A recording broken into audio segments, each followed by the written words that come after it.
নলেন গুড়ের পায়েস ভালোবাসে না এমন মানুষ মনে হয় দেখা যায় না, তাই না? আজকে আমি তোমাদের সাথে শেয়ার করছি নলেন গুড়ের পায়েসের রেসিপি, যেটা আমি মকর সংক্রান্তির দিন বানিয়েছিলাম, কিন্তু শেয়ার করতে একটু লেট হয়ে গেল। আর এইটা খেতে এত সুন্দর লাগে যে এটার জন্য সারা বছরই ওয়েট করে থাকি। তো নলেন গুড়ের পায়েস বানাবার জন্য প্রথমে কড়াইয়ে অল্প একটু ঘি দিয়ে দিলাম, আর তাতে কাজু আর কিশমিশটা হালকা করে একটুখানি ভেজে নিলাম, তারপরে তুলে নিচ্ছি। এই কাজু আর কিশমিশটা যদি হালকা ঘিয়ে ভেজে নিই না, এই পরে যখন পায়েসে এটা অ্যাড করি তখনও পর্যন্ত না এটা ক্রাঞ্চি থাকে আর ভীষণ ভালো লাগে খেতে। তারপরে আমি এখানে 1.5 লিটার দুধ দিলাম কড়াইয়ে। ফুল ফ্যাট মিল্ক আমি এখানে ইউজ করছি, তোমরা চাইলে গরু দুধও ইউজ করতে পারো। এবার দুধটাকে একটু ভালোভাবে নেড়ে নিচ্ছি। দুধটা এদিকে ফুটতে থাকুক, ততক্ষণে আমি চালটাকে ধুয়ে নিই। তো এখানে গোবিন্দভোগ চাল নিয়েছি 1/3 কাপ, আর সেটাকে ভালো করে ক্লিন করে ধুয়ে রাখলাম। তারপরে দুধটাকে মাঝে মাঝে একটু করে নেড়ে নিচ্ছি, নাহলে নিচে আবার লেগে যায়, তো সেটা আবার একটু কেমন দেখতে লাগে। দুধটা এদিকে ফুটুক, ততক্ষণে চলো তোমাদেরকে দেখিয়ে আসি আমার ব্যালকনিতে কি সুন্দর সুন্দর গোলাপ ফুল ফুটেছে। এই হলুদ গোলাপটা প্রথম প্রথম যখন ব্যাঙ্গালোর এলাম তখন কিনেছিলাম, তখন একদম ছোট্ট ছিল গাছটা, এখন বেশ অনেকটা বড় হয়ে গেছে। আর এত সুন্দর সুন্দর ফুল ফুটেছে এক গাছ, মনটা একদম দেখলেই ভালো হয়ে যায়। এদিকে পায়েসটা বেশ অনেকটাই ফুটে এসেছে।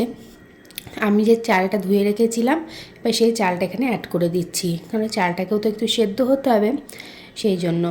এবার ভালো করে চালটাকে মিশিয়ে খুন্তি দিয়ে নেড়ে নেবো, নাহলে আবার এক জায়গায় ওই দলা পাকিয়ে যায় চালগুলো। তো কিছুক্ষণ ধরে চালটাকে আমি এখানে নেড়ে নিচ্ছি। আমি এই পায়েসটায় কিন্তু এক্সট্রা কোনো ফ্লেভার ওই এলাচ তেজপাতা এইসব কিন্তু আমি অ্যাড করব না, যেহেতু গুড়ের পায়েস শুধু গুড়েরই গন্ধ থাকবে, সেই কারণে আমি অন্য আর এখানে কোনো ফ্লেভার অ্যাড করিনি। তোমরা চাইলে অ্যাড করতে পারো। তো এখানে দেখো চালটা আমার সেদ্ধ হয়ে গেছে, 90%-এর ওপরেই এটা একদম সেদ্ধ হয়ে গেছে।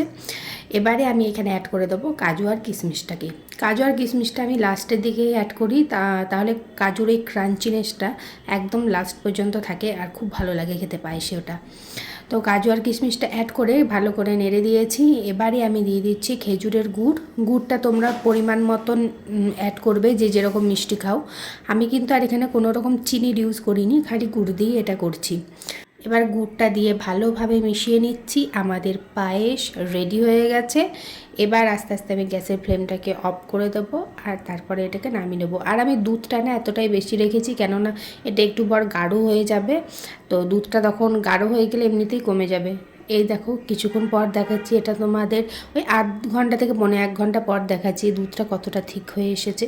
আর পায়েসটা খেতে এত ভালো হয়েছিল যে বলার কথা নয়। আর এখানে আমি একটা পিঠের থালা সাজিয়ে নিয়েছি, পুরো মকর সংক্রান্তি ছিল তো সেই জন্য। আজকে ভিডিওটা তোমাদের কেমন লাগলো সেটা কমেন্টে অবশ্যই জানাবে। ভিডিও ভালো লাগলে পেজটাকে ফলো করতে ভুলো না। যদি ইউটিউব থেকে দেখে থাকো তাহলে চ্যানেলটাকে সাবস্ক্রাইব করে পাশে থেকো।